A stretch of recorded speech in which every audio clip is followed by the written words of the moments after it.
Hello everyone, the Skilled Roy here, back with another Legends of Runeterra video, and today we are covering my favorite day of spoiler season, and that is Variety Day. You see, Variety Day is the day where Riot goes back and looks at old decks and adds one or two specific cards that will help them out a bit. So let's dig right into these new cards and see what old decks are getting some tune-ups. The first card is Abominable Guardian, the 8 mana 5/5, round start. If you have 2+ Yetis, summon me from hand and create a copy of me in your deck, and then play, draw a Yeti. Now, of course, I think it's right off the bat important to note that the round start effect and the play effect do not synergize. So if you play him using his round start effect, you will not get the draw a Yeti bonus. And I think that's a substantial downside to what it might first seem like when you first read this card. That being said, though, I still think it's quite strong. This is essentially a quote-unquote 0 mana 5/5, which I think when you start looking at the Yetis in general, one big weakness of Yetis is that you typically only get one or two of them out early on when you try to build a full Yeti deck. And generally speaking, most people have one or two chump blockers that can easily stop your damage on. So if you have like one or two of these guys in hand when you start doing those Yeti combos, I think you can start threatening the board space really early. Like a turn 1 Yearling into a Tall Tales, for example, will allow you to activate Guardians very quickly, and if they don't have any interaction that early, or they're running an equally slow deck, you'll be able to quickly outpace them.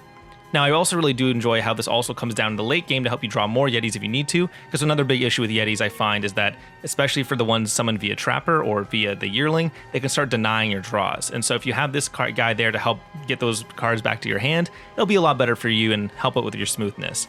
That being said, I'm not sure if I want to be playing 8 mana 5/5 Yetis, so we'll have to see exactly what the plan is from there. Oh man, this next card, the art is so good. 10 mana 5/12, Atakan, Bringer of Ruin, Overwhelm, attack, increase my power by the total power of all my allies. So one thing to note right off the bat, it does say all allies and not all other allies. So this means that at minimum, he will be attacking as a 10 mana 10/12 on turn 10. So I think the very obvious sort of use case for him that you're going to sort of look for is you're going to probably play Matron with him. So Matron is the Spectral Matron from Shadow Isles, which will allow you to play him early, and then you'll be able to attack with the Takhan doing 5+5+6 damage. So that's going to be 16 damage total, not counting anything else you're playing on the board. If you're already looking at decks such as Matron Cythria, which was a really common deck that played recently, one issue that they have is that they have a lot of really powerful ways to get high numbers, especially with Cythria, but the big issue is that they had no real evasion outside of like Fearsome, which is again not really relevant that late in the game. So this though, Overwhelm, makes it a lot spookier and allows you to get some really big damage in. Of course, the next common issue here is that a single stun or a single frostbite or a single silence will quickly devastate you. So we'll have to sort of see just exactly if this is strong enough. My gut says no, but we'll have to try it out and see. Okay, next up is Defiant Dance, the 4 mana slow speed spell, recall a unit, Blade Dance 1.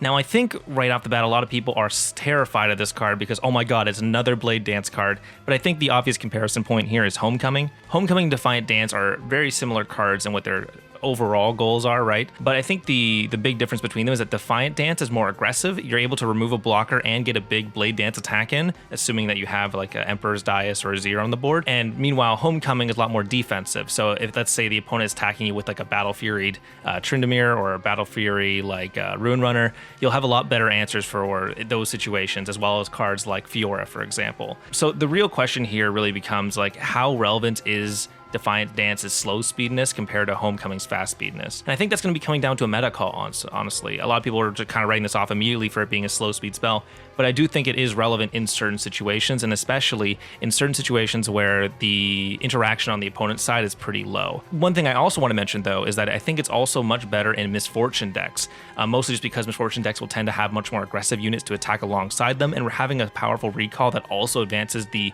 Misfortune trigger is going to be a huge benefit comparatively to Homecoming. So we'll have to see from both angles which one it sort of works the best on, but I'm most excited to actually play this in Misfortune Aurelia rather than just the typical Azir Aurelia list. But I think it's actually going to be pretty good. Much better than it kind of seems at first read, I think. Okay, so next up we have Fabled Poro, the 4 mana 2/5. When I'm summoned, grant all ally Poros a random keyword. Now, I have to question, do we live in a world where granting everyone a random keyword, all Poros a random keyword, and then playing something like the KDA spell that splits them all up? Is that a real possibility that we could do? Is that a real sort of deck that is hypothetically possible? My gut says no, but I kind of want to try it out now just for the memes. So I think the biggest issue here obviously is that like the randomization of keywords and how relevant they're going to be is dramatic. Ask any Victor player how many dead rolls there are on Victor's random keyword. So I think the question really becomes here, how can we make this more useful and how is it going to be more like legitimate? And while we keep getting more Poros added to the game, I think some are genuinely quite good. Like obviously some of them have been quite powerful in the past, but Fabled Poro is just, it feels way too slow for what is a completely uncontrollable effect, and thus I'm not too sure if I really want to be running this sort of card. Alright, the next card is the 1 mana focus speed spell, Heavens Align. Daybreak, create a random non-champion Nightfall card in hand, and Nightfall, create a random non-champion Daybreak card in hand. The biggest issue here is I'm just not sure what sort of deck I'd be running where this is the absolute use case. I guess the best case ideal is that you would play this in a Nightfall deck to activate Nightfall and then get a Nightfall card. I don't see the alternative being that useful when you're using Nightfall to get a Daybreak card. This seems almost exclusively going to be something for the Nightfall decks, at least from my perspective, although it is really easy to activate the Daybreak, and this is probably the cheapest Daybreak you're really going to be able to get activating consistently. It's also, important to note here, also a focus speed spell, which is unlike most other Daybreaks, which usually require you to pass over priority to your opponent. So we'll have to see exactly how good that's going to be, but my initial thoughts are just like, I mean, why would I not just run a card that I want to be running instead of just trying to generate them randomly? But I do kind of see it as a possible use for Nightfall, if only because it gives you another Nightfall for the future, as well as activates your Nightfall for that turn. Kind of like a weird pedal in its own way. So that's where I see it personally, but I don't really see it being anywhere else. And next up we have is Field Promotion, the 2 mana burst speed spell in Demacia. The next time you play a unit this round, grant it Scout, it is now an elite. This is very interesting. So I think this card is, first of all, absolutely nuts. I'm not sure if it's good enough to be run right now or if the meta particularly favors it, but this is a type of card that can quickly blow out of proportion very, very quickly. Cards like Zed or Fiora feel like great targets for this, almost in a sort of standalone style way. It's also important to note though that you have to play this before you play the unit, so you can't draw into this later and then play it on a Zed who's already on the board. It has to be at the time you play them. So this typically means you're going to be skipping your turn 2 to bank the 2 mana and then playing it onto your 3-drop champion, such as a Draven, such as a Zed, such as a Fiora, right? The champions who really do well with the Scout keyword. The question is this good enough to be run in Scout or Elite decks? And my question is, I think it's more likely to be run in Elite decks.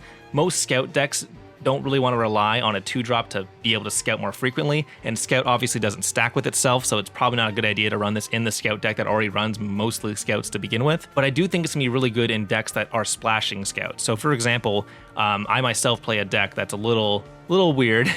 It's called Riven Scouts, and basically we run a lot of the Blade Dancers, and we will run Riven obviously, who would be a great target for Scouts, so that way you can use her massive attack stat more frequently.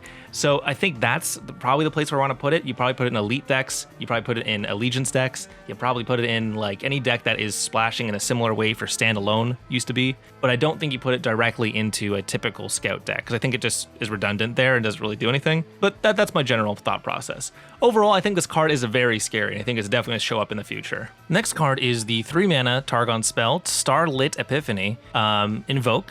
If you have a Celestial ally, replace your deck with 20 copies of Behold the Infinite. Okay, so this is obviously a bit of a meme. It reminds me almost like Encroaching Shadows, but you don't even get to choose the cards directly. So my main issue here, I think, with this card, realistically speaking, is that it's almost just exclusively used to fight off against Lysandra and Maokai, and I'm not sure where else you would ever use this type of effect, honestly. Like, it's a very, very corner case, and honestly, almost a little silver bullety, because I don't really see it being super useful. It does invoke on its own, though, so at minimum, it is only 1 more mana to replace your entire deck with Behold the Infinite. So, I mean, we'll see if it gets run because of that, but I kind of doubt it. And now lastly, we have Thorned Blade, the 4 mana burst speed spell, give an ally +5 attack this round. Now I think when people first saw this, they kind of just laughed it out of the building, considering that Elixir of Wrath is a 1 mana gain 3 attack spell, and this is a 4 mana gain not even double that. For 4 times the cost, you get less than double the product. Very cool.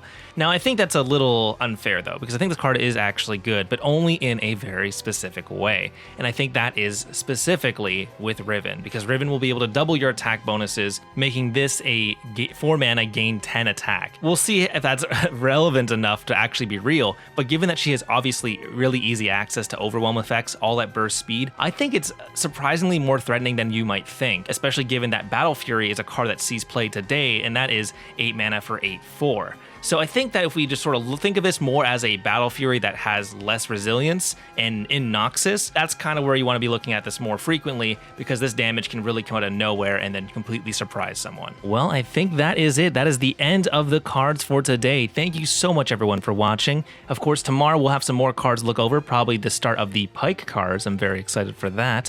But if you want somewhere to discuss these cards and to hang out with a super cool Legends of Runeterra community, come check out my Discord. We hang out there, talk cards all the time, so I'd love to have you there. But otherwise though, if you like this video, please give it a like, subscribe, all that good shit. I know I gotta say that sort of stuff just because, you know, it is YouTube. Unfortunate, I know. But anyways, thanks once more for watching. I will see you all next time.